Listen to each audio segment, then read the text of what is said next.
ساتھ ایسا نہ ہوا ہوتا تو، لیکن آپ کو سمجھنے کی ضرورت ہے کہ بعض اوقات جن چیزوں کو خدا بہت زیادہ استعمال کرتا ہے وہ ایسی چیزیں ہیں جو آپ کے لیے بہت بری اور اتنی دردناک اور اتنی غیر منصفانہ چیزیں ہوتی ہیں جو آپ کے ساتھ واقع ہوتی ہیں، لیکن یہ آپ کو وہ شخص بننے میں مدد دیتی ہے جو آپ ہیں۔ اور میں آپ کو بتاتی ہوں کہ اگر وہ کچھ اور بھی کریں تو بھی دکھ میں سے گزرنے والے دوسرے لوگوں کے لیے آپ کے دل میں بہت سا رحم دیتی ہیں۔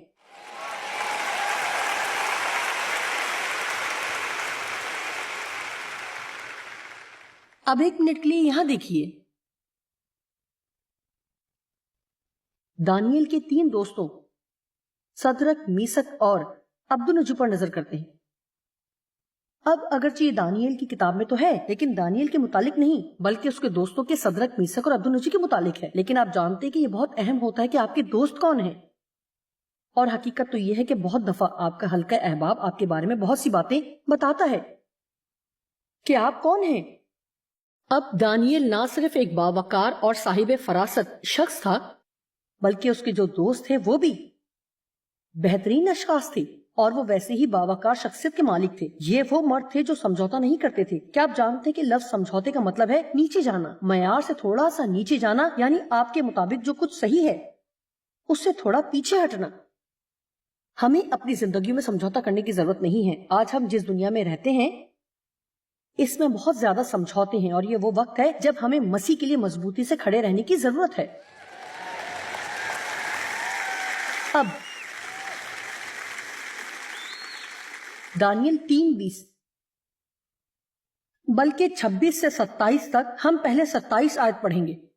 تب ناظموں اور حاکموں اور سرداروں اور بادشاہ کے مشیروں نے فراہم ہو کر ان شخصوں پر نظر کی جنہیں انہوں نے آگ کی جلتی بھٹی میں پھینکا تھا، کیونکہ انہوں نے بادشاہ کے سامنے جھکنے اور اس کی پرستش کرنے سے انکار کیا تھا، اور دیکھا کہ آگ نے ان کے بدنوں پر کچھ تاثر نہ کی اور ان کے سر کا ایک بال بھی نہ جلایا اور ان کی پوشاک میں مطلب فرق نہ آیا۔ اور یہ اگلا جملہ میرا پسندیدہ جملہ ہے، اور ان سے آگ سے جلنے کی بو بھی نہ آتی تھی۔ اس بات کا کوئی ثبوت نہ تھا کہ وہ آگ کی بھٹی میں ڈالے گئے تھے۔ وہ جب باہر آئے تو کوئی ثبوت نہ تھا، کوئی نشان نہ تھا۔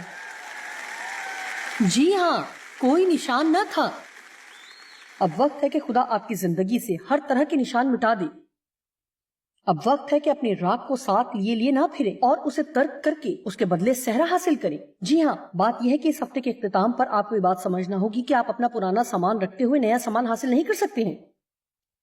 میں نے کہا پرانے سامان کے ہوتے ہوئے نیا سامان حاصل نہیں کر سکتے ہیں۔ آپ برے رویے کے ساتھ وہ اچھی زندگی حاصل نہیں کر سکتے جو یسوع آپ کو دینا چاہتا ہے۔ خود ترسی کا شکار ہوتے ہوئے طاقتور نہیں ہو سکتے ہیں۔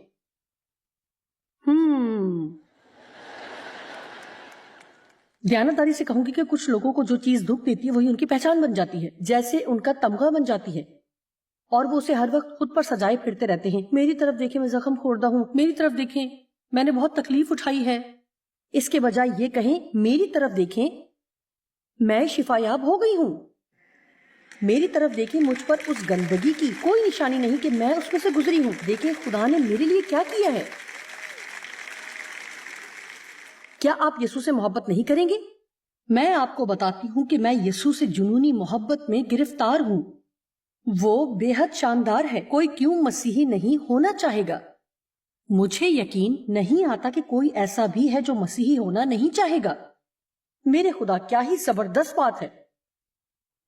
آپ کہیں گے اس میں ایسی کون سی زبردست بات ہے؟ تو پھر شاید ابھی آپ کو معلوم ہی نہیں کہ درست بات کیا ہوتی ہے۔ آمین۔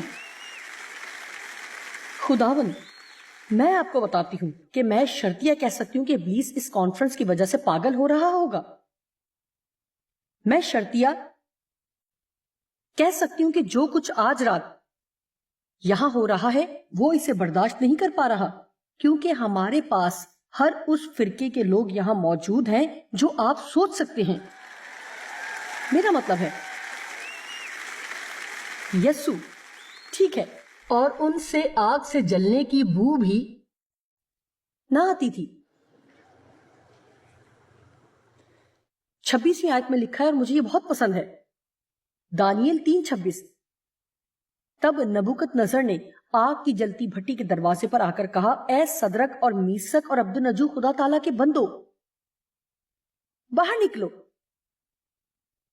اور ادھر آؤ۔ بس صدرک اور میسک اور عبدالنجو آگ سے نکل آئے۔ آئیے ایک اور صورتحال کو دیکھتے ہیں جہاں یسوع لازر کو مردوں میں سے زندہ کرتا ہے۔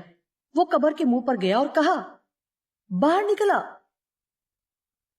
آپ جانتے ہیں، میرا خیال ہے کہ آج رات یسوع یہاں بہت سے لوگوں سے یہی کہہ رہا ہے، اور اگر میں چلا سکتی تو چلا کر یہی بات کہتی، لیکن میں ایسا نہیں کر سکتی کیونکہ مجھے اپنی آواز بچانی ہے۔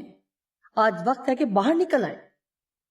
یہ تمام بگاڑ میں سے باہر نکل آنے کا وقت ہے اور گڑھے میں سے نکلنے کا وقت ہے۔